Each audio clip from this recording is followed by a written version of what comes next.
इस पर अर्जुन ने तीसरा प्रश्न प्रस्तुत किया। अर्जुन उवाच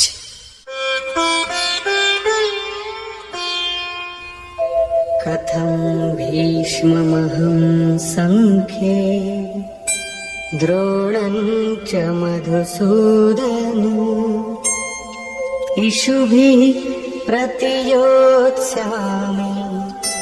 पूजार्हा वरिसूदन। अहंकार का शमन करने वाले मधुसूदन, मैं रणभूमि में पितामह भीष्म और आचार्य द्रोण से किस प्रकार बाणों से युद्ध करूंगा, क्योंकि अरिसूदन वे दोनों ही पूजनीय हैं। द्वैत ही द्रोण है। प्रभु अलग है, हम अलग हैं। द्वैत का ये भान ही प्राप्ति की प्रेरणा का आरंभिक स्रोत है। यही द्रोणाचार्य का गुरुत्व है। भ्रम ही भीष्म है। जब तक भ्रम है तभी तक बच्चे, परिवार, रिश्तेदार सभी अपने लगते हैं। अपना लगने में भ्रम ही माध्यम है।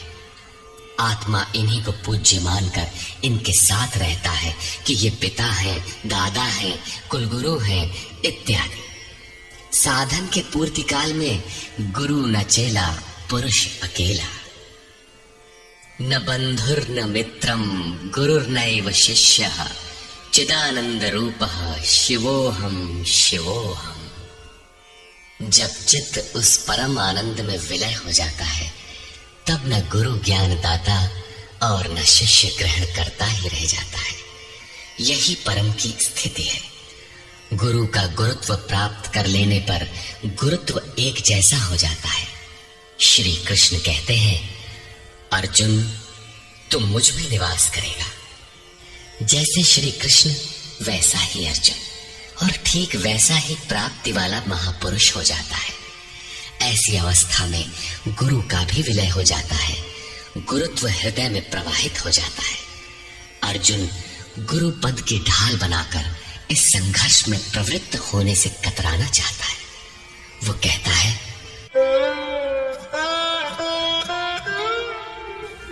गुरून् हत्वा हि महानुभावान् श्रेयो भोक्तुं भैक्षमपीह लोके हत्वार्थकामास्तु गुरूनिहैव भुञ्जीय भोगान् रुधिरप्रदिग्धान्।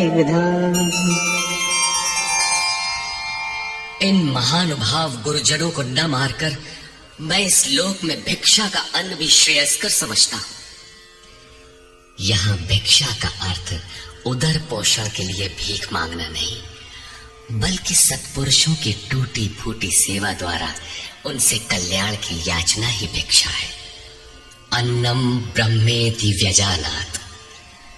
अन्न एकमात्र परमात्मा है, जिसे प्राप्त करके आत्मा सदा के लिए तृप्त हो जाता है, कभी अतृप्त नहीं रहता। हम महापुरुषों की सेवा और याचना द्वारा शनैः शनैः ब्रह्म पीयूष प्राप्त करें, किंतु ये परिवार न छूटे, यही अर्जुन के भिक्षान्न की कामना है। संसार में अधिकांश लोग ऐसा ही करते हैं।